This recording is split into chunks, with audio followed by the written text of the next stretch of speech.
आता या क्षणाची सगळ्यात महत्त्वाची बातमी, आजच्या दिवसातल्या दोन महत्त्वाच्या घडामोडी ज्यावर आज आपण दिवसभर आपली नजर ठेवणार आहोत। सुरुवात करतोय त्या घडामोडी जाणून घेण्यास आणि पहिली घडामोड म्हणजे मराठा समाजाला आरक्षण दिल्यानंतर आता धनगर समाज आक्रमक झालाय। मनमाडमध्ये धनगर समाजाचा आज एल्गार मेळावा आहे, तर दुसरीकडे दिल्लीतला किसान मोर्चा आज संसदेवर धडकणार आहे। रामलीला मैदानावर उत्तर आणि पश्चिम भारतातले हजारो शेतकरी धडकलेले आहेत। तर या दोन्ही घडामोडींवरती आज आपण वेळोवेळी अपडेट जाणून घेणार आहोत। अर्थात पहिली बातमी जी आहे ती किसान मोर्चाच्या संदर्भातली।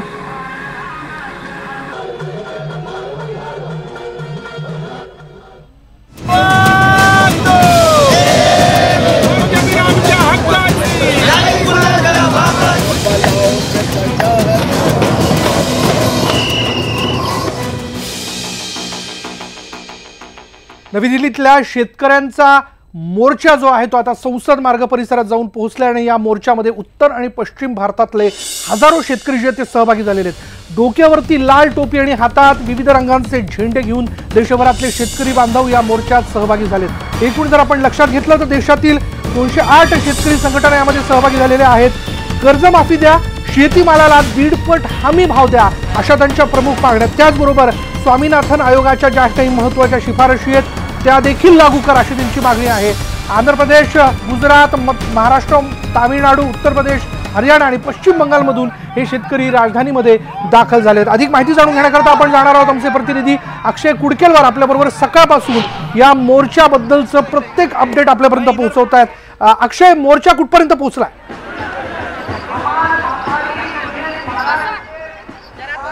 विशाल, मोर्चा ज्या ठिकाणी पोहोचणार होता संसद मार्ग परिसरामध्ये मोर्चा पोहोचलेला आहे आणि या ठिकाणी किसान मुक्ती मार्चचं आयोजन, किसान संसदेचं आयोजन करण्यात येणार आहे आणि विविध नेते, शेतकरी नेते, राजकीय पक्षाचे पदाधिकारी या संपूर्ण मोर्चामध्ये पोहोचतील। आपण ही या मोर्चाची व्याप्ती आणि भव्यता बघतोय। जंतर मंतर परिसरातल्या संसद मार्ग परिसरामध्ये संपूर्ण रस्त्यावर शेतकऱ्यांच्या या मोर्चामध्ये सहभागी झालेले विविध शेतकरी संघटनांचे कार्यकर्ते, पदाधिकारी आणि देशाच्या 22 राज्यांमधनं आलेले शेतकरी आपल्याला या ठिकाणी बघायला मिळते। आपण बघतोय या ठिकाणी लाल झेंडा असो, त्यानंतर निळा झेंडा असो, कुठलाही झेंडा असो, प्रत्येक झेंड्यांखाली विविध ज्या संघटना आहे, विविध शेतकरी संघटना या ठिकाणी एकत्रित आल्या आहेत। JNUच्या विद्यार्थ्यांनी सुद्धा या संपूर्ण जो हा शेतकरी मोर्चा आहे, शेतकरी मोर्चाला आपला पाठिंबा दर्शवला आहे। आपल्यासोबत काही शेतकरी आहे, यांच्याकडनं आपण जाणून घेणार आहोत काय मागण्या। कहाँ से आए हो आप? महाराष्ट्र से। क्या कुछ आप काय तुमच्या मागण्या आहे आणि काय सांगा?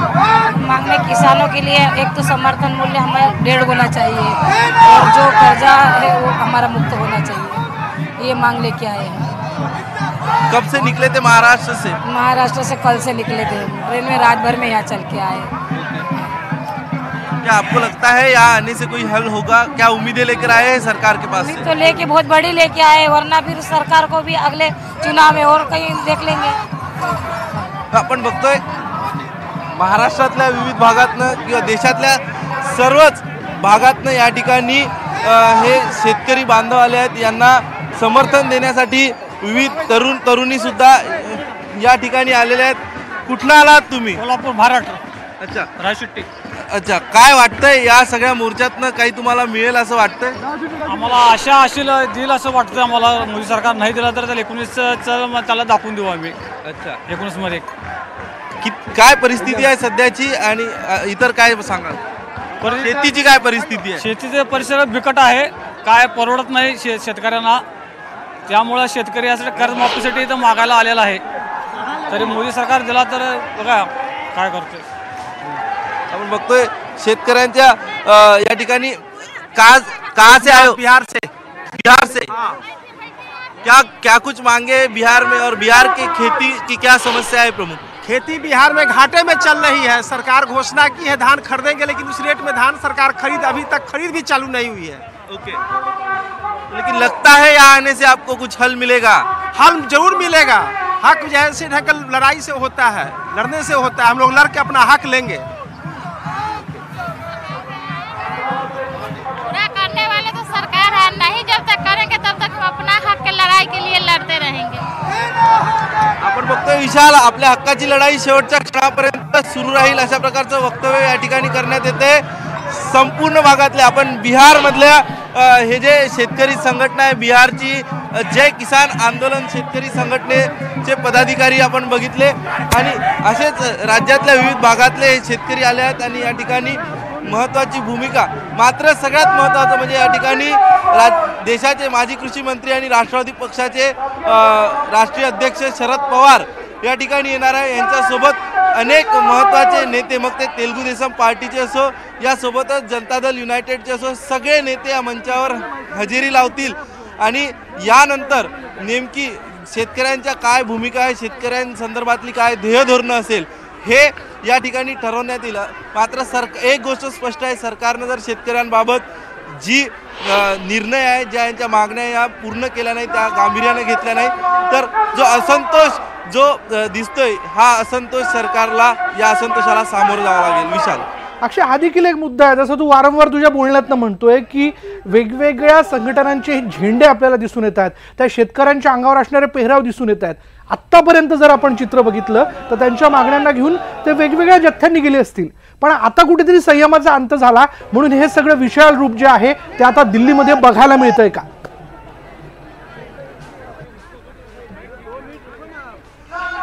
बिलकुल बरोबर आहे विशाल। यापूर्वी शेतकऱ्यांनी आपल्या विविध मागण्यांसाठी राज्यांमध्ये आंदोलन केलं होतं। गुजरातमध्ये सुद्धा शेतकऱ्यांच्या असंतोषाला त्या ठिकाणच्या सरकारला सामोरं जावं लागलं होतं। महाराष्ट्रात तब्बल शेतकऱ्यांचं वेगवेगळ्या पद्धतीचे आंदोलन झाले। नाशिकवरून शेतकरी पायी चालत होते त्यानंतर आदिवासी शेतकरी जे आहे आदिवासी शेतकरी सुद्धा त्यांनी काही दिवसांपूर्वी अधिवेशनादरम्यान राज्य सरकारचं विधिमंडळाचं जे अधिवेशन आहे त्या दरम्यान आंदोलन केलं।